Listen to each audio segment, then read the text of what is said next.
Hola chicos, buenas tardes para mí, buenas tardes también casi para vosotros, buenos días. Me estoy grabando esto hoy jueves para que vosotros no perdáis la clase del viernes porque yo estoy de excursión y quiero seguir avanzando para poder terminar el tema de la Segunda República y que el lunes podamos continuar con el tema, con otro de los temas que va asociado aquí, que sería la Revolución del 34. Es un tema independiente que vamos a ver a través de comentarios, pero necesito avanzar en la evolución política y social de este gobierno para que lo entendáis bien el lunes y pueda ir yo ya con mis comentarios. Así que espero que hayáis traído vuestros cascos. Si no le decís al profe que os haya tocado de guardia que os ponga el vídeo en la pantalla digital aparte y él pueda seguir trabajando en su ordenador. Y nada, vamos con ello, ¿vale? Nos quedamos ayer, si no recuerdo mal, en el bienio, a ver, está por aquí arriba creo, en el bienio progresista, ese primer gobierno de izquierdas que se formula después del gobierno provisional. Y ese bienio ese gobierno lleva a cabo diferentes reformas. Ya sabéis, una reforma religiosa que proclama la laicidad del Estado y se pone en contra a la Iglesia. Una reforma laboral llevada a cabo por Largo Caballero, el ministro de Trabajo de ese momento, que tiene subyugadas varias leyes como la ley de ayuntamientos, la ley de términos municipales que obligaba a trabajar a los trabajos del propio municipio, con unas condiciones que tenían que acordar entre obreros y la patronal, con una serie de seguros laborales que conlleva pues un poco también el encontronazo con la clase de dirigentes municipales. Una reforma educativa, que también hablamos ayer de ella, con esas 10.000 escuelas que se abren en apenas un año, donde tienen mucha importancia los maestros y las maestras que se distribuyeron pues por todas las escuelas rurales de España. Una reforma militar que dirige el propio Azaña por su experiencia previa en el Ministerio de Guerra durante el gobierno provisional, que lo que intenta evitar es la macrocefalia del ejército, y una reforma agraria que quizás sea la reforma más lenta y a la par urgente que tiene el gobierno republicano. Esa reforma agraria se hacía casi necesaria y la lleva a cabo el IRA, el Instituto de Reforma Agraria. Es un instituto independiente que se crea con unos fondos reservados, aunque esos fondos eran no excesivos para la enorme labor que querían llevar a cabo a través de la expropiación de fincas que no estuviesen siendo aprovechadas, porque uno de los problemas de España, como sabéis, era el latifundismo. En este mapa, a ver si lo amplío un poco mejor, podéis ver, a ver si me deja moverlo, podéis ver cómo se estructuraba la propiedad por hectáreas, lo que nos habla, por ejemplo, en provincias como Cáceres, Ciudad Real, sobre todo el sur, ¿no? También Salamanca, Ávila, Toledo, Badajoz, Valencia, por encima del 40 o cercano al 30% eran latifundios. Si eran latifundios significa que no eran tierras directamente explotadas por sus propietarios y solían estar o bien en manos muertas, lo que se llamaba antiguamente, o bien tenían a un mariscal, a un encargado de un rebaño grande, en unas condiciones bastante pésimas en lo laboral, mientras que la gente que vivía en esas provincias apenas podía trabajar porque no poseía la tierra. Aquí es cuando se enarbolan discursos como el de la tierra para quien la trabaja, y esta reforma agraria va a ser muy lenta y le va a provocar a la república, a esta joven república, algunos conflictos sociales en el campo, como el de Castilblanco y el Casaviejas, Castilblanco en Badajoz, Casaviejas en Cádiz, que ya os adelantaba ayer que Azaña no paralizó la represión que en este caso hizo la Guardia Civil contra quien emprendió esos conflictos sociales por la ocupación de tierra, y eso le va a provocar una crisis, una crisis que en un momento en el que el propio instituto carecía de fondos necesarios, pues va a ralentizar todavía más esa reforma agraria. ¿Por qué carecía de fondos necesarios? Pues porque también esa crisis global que se ha iniciado con la caída de la bolsa de Wall Street en 1929 arrastra a todo el mundo capitalista, a todo el mundo occidental, y no es menos para España, como podéis ver aquí, como fractura, sobre todo a partir del 32, ¿vale? Fractura esa crisis, coincide, con las crisis políticas que va a vivir la República. El desenlace de este primer gobierno pues va a ser la dimisión de Azaña, y Alcalá Zamora, como presidente de la República, tiene que disolver las Cortes y convocar nuevas elecciones. Esas elecciones son las primeras elecciones en las que vota la mujer, después de que se aprobase el sufragio femenino. Son en noviembre de 1933 y van a ganar en esas elecciones una coalición de derechas que es la CEDA de Gil Robles, con 115 escaños. Las siglas de la CEDA son la Confederación Española de Derechas Autónomas. Y la CEDA, a pesar de ser el partido más votado, era un partido muy próximo al partido nazi, sobre todo.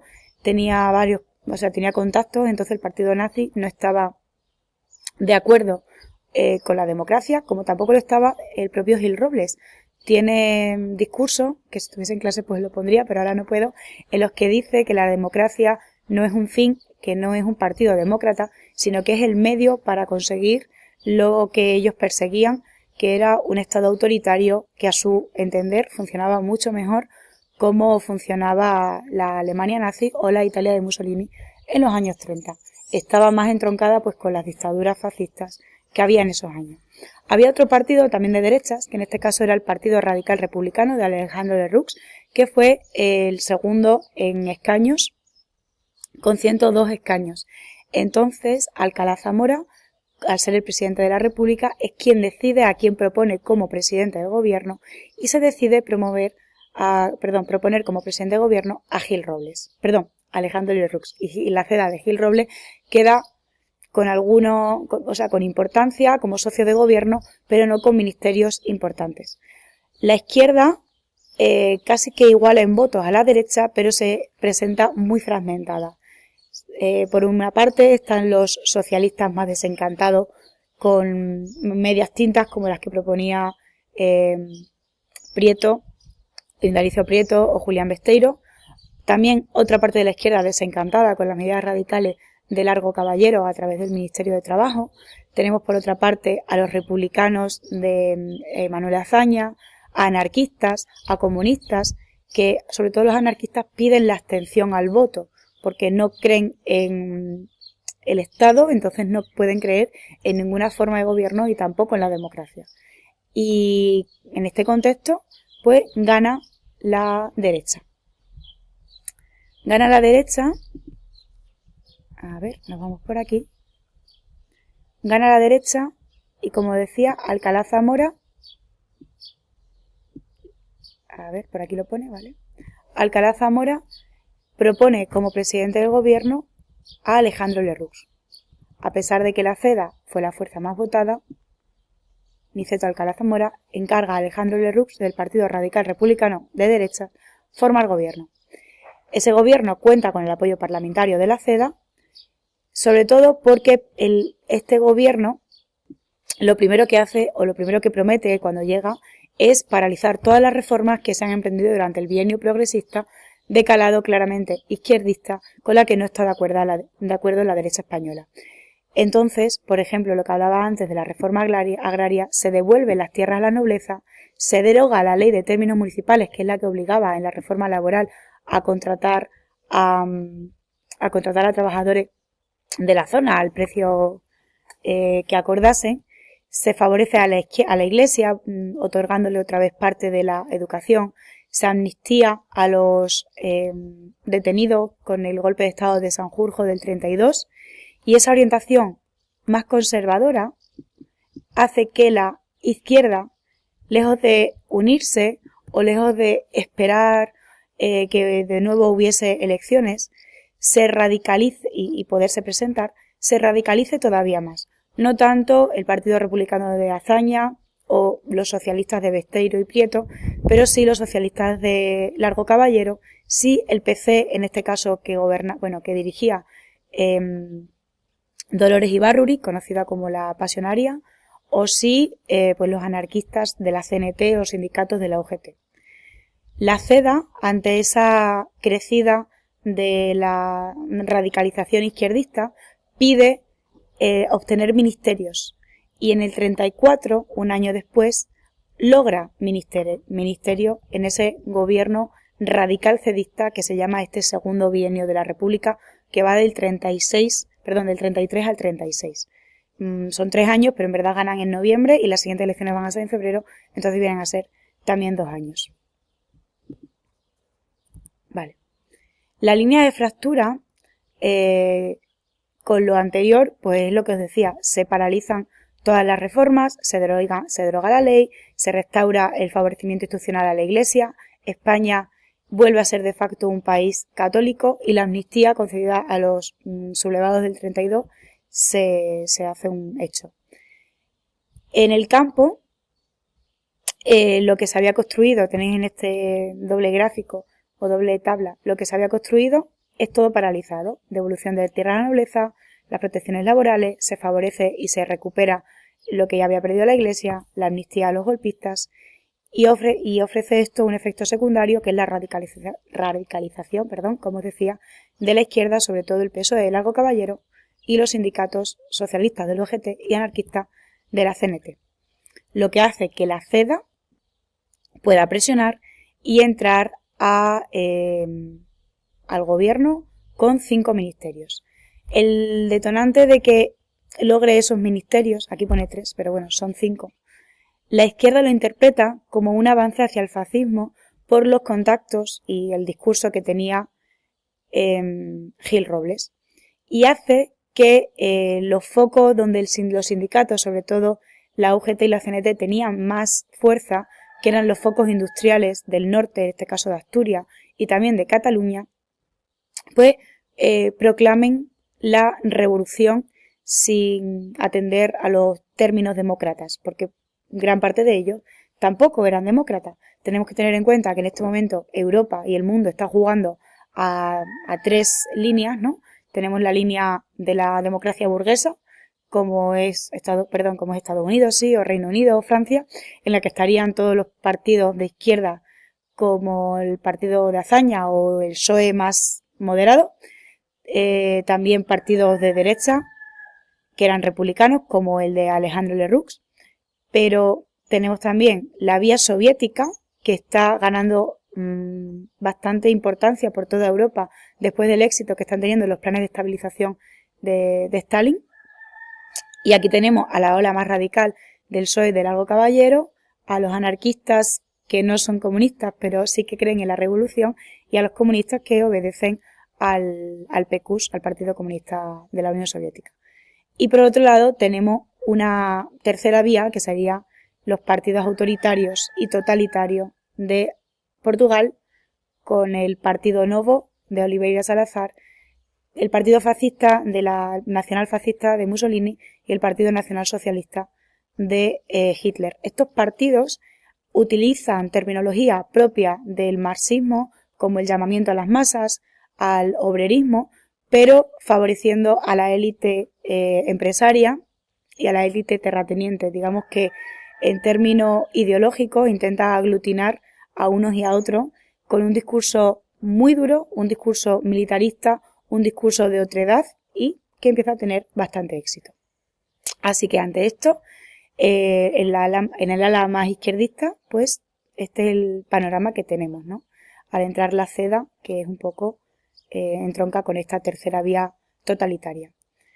¿Qué panorama tenemos de la izquierda, como os comento, ante esto? Pues tenemos que en Asturias se da una insurrección armada. Anarquistas, socialistas y comunistas promueven y proclaman en Asturias la revolución social, la ocupación de las minas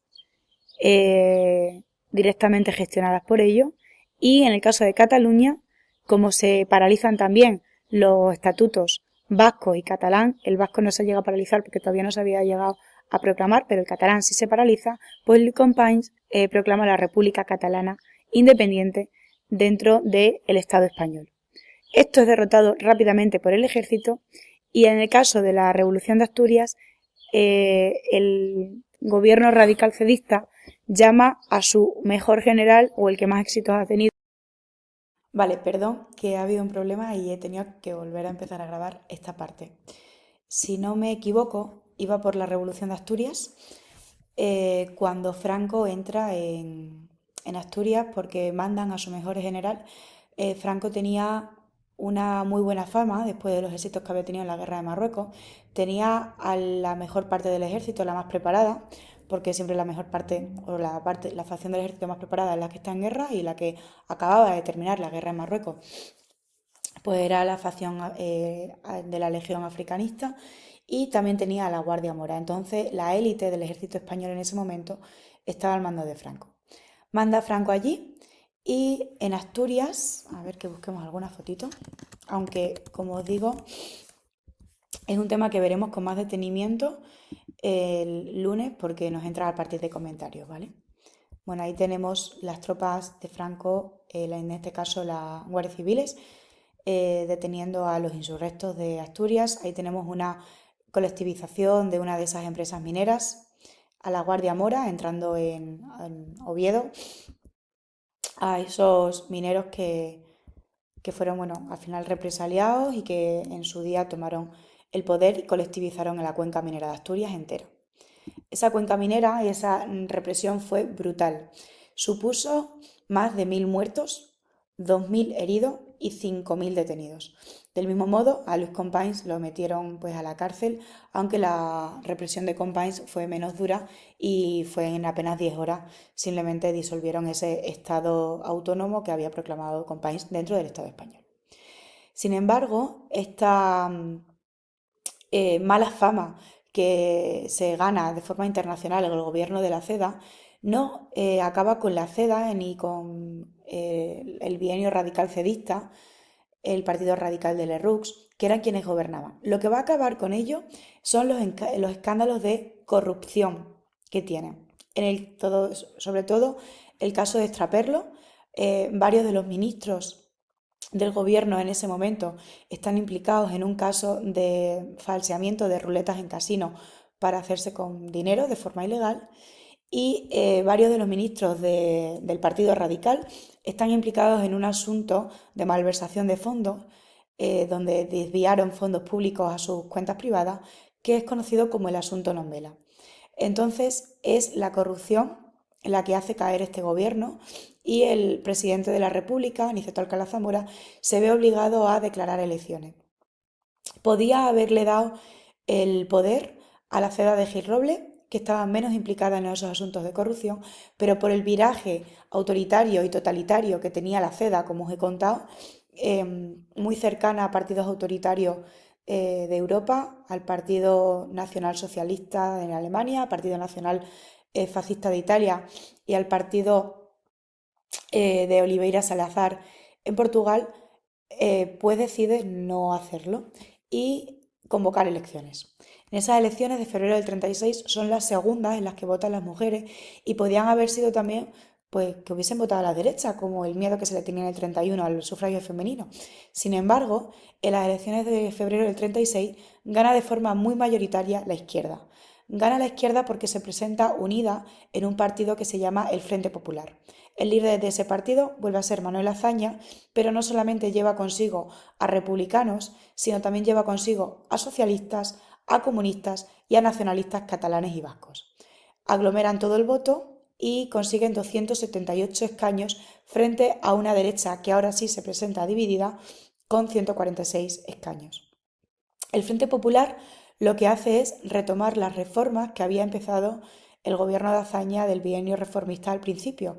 Retoma la reforma agraria, retoma la reforma educativa, retoma la reforma religiosa, vuelve a poner en vigor las leyes de la reforma laboral, y ante esto hay una conspiración militar, y esa conspiración militar, la decisión del gobierno de Azaña es llevar a los insurrectos o a los que ellos creen que pueden ser los que les hagan un posible golpe de Estado después de la intentona de Sanjurjo en el 32, a la periferia de España.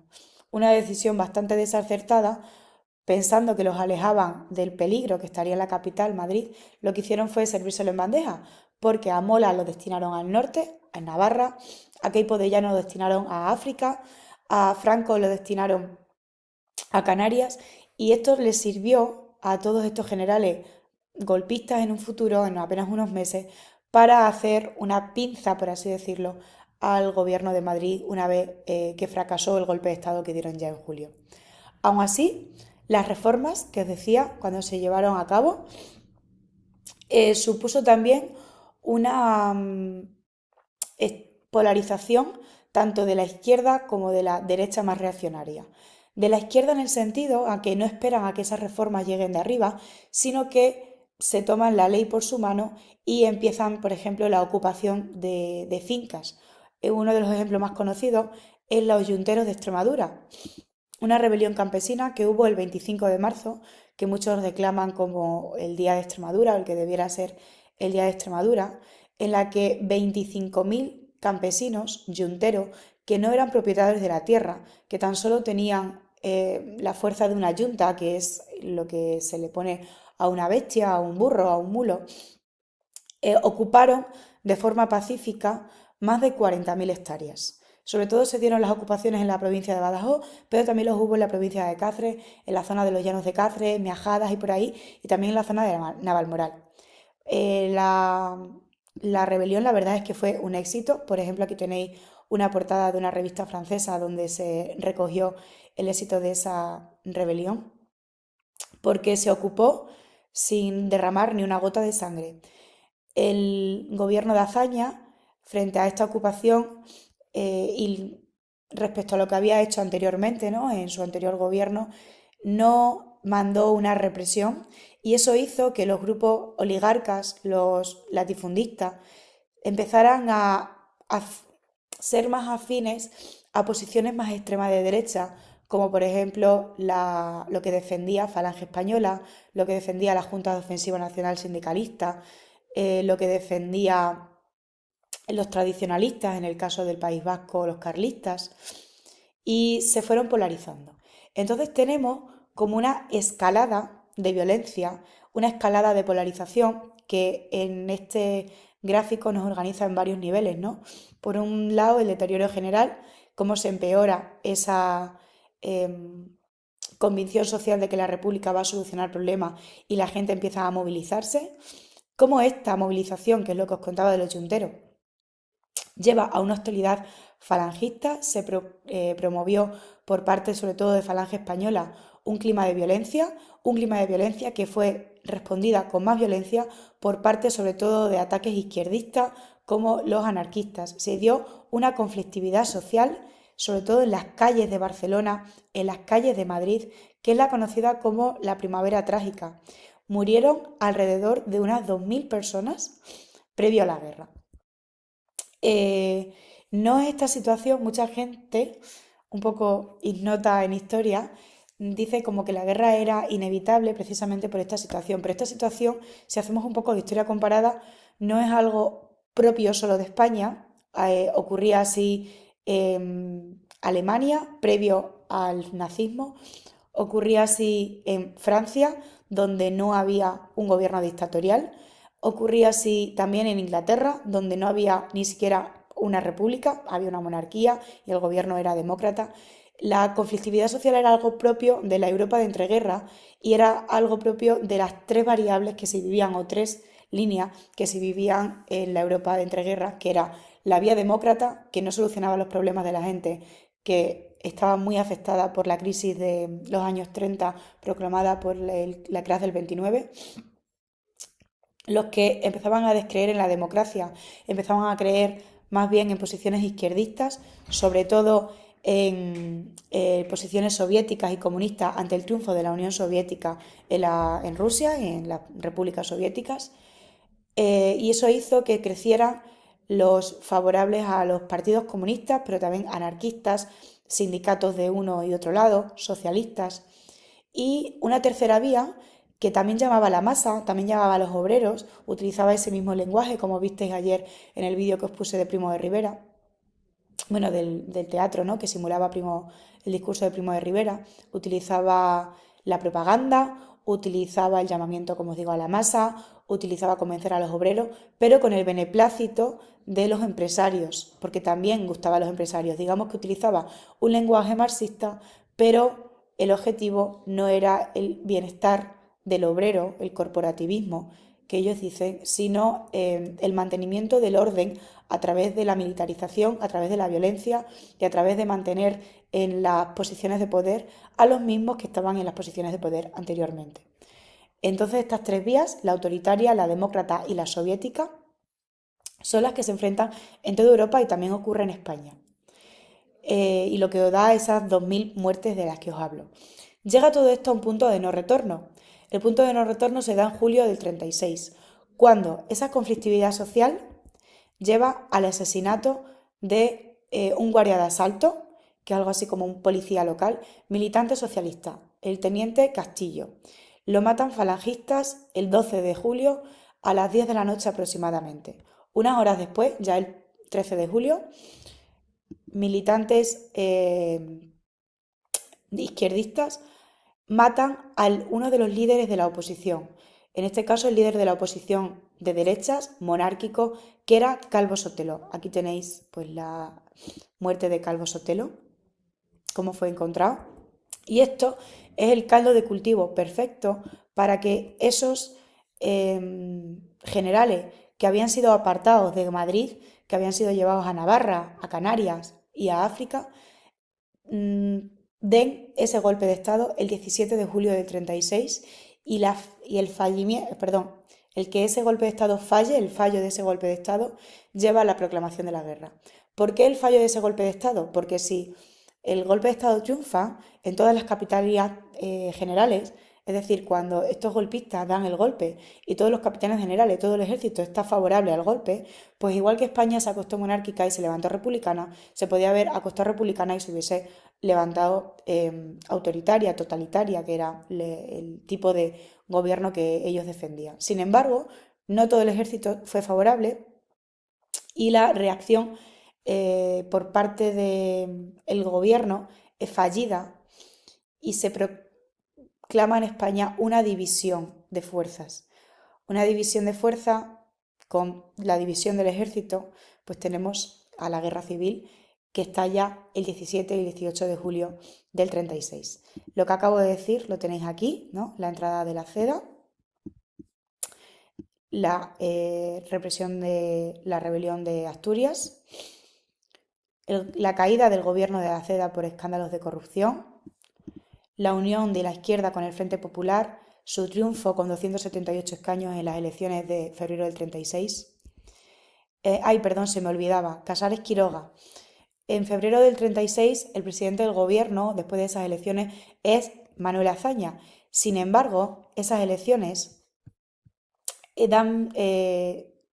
acaban después también con la presidencia en la República de Niceto Alcalá Zamora y es elegido presidente de la República Manuel Azaña. Como la República de España es bipresidencial, no podía ser Azaña el presidente del gobierno y el presidente de la República.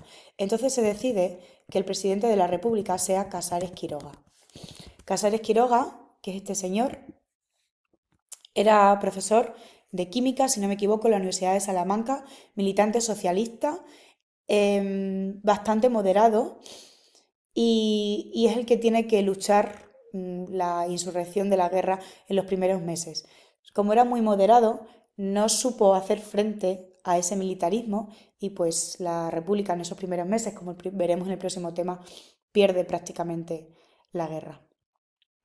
Tenemos ahí que fue nombrado jefe del gobierno, se retoman reformas, la amnistía de los presos la amnistía de los presos que fueron detenidos en la insurrección de Asturias del 34, el Estatuto de Cataluña, etc. La situación como empeora, cómo se promueve un clima hostil por parte de Falange y en ese contexto cómo se da ese golpe de Estado tras el detonante de los asesinatos del teniente Castillo y Calvo Sotelo el 17 de julio del 36 y se proclama la Guerra Civil Española, una guerra larga de 3 años que supuso un ensayo de la Segunda Guerra Mundial, porque se aplicaron técnicas nunca antes aplicadas, como el bombardeo de población civil, que fue en Guernica, como la masacre también de población civil, como ocurrió, ya veremos, en Badajoz, como ocurrió en Málaga, la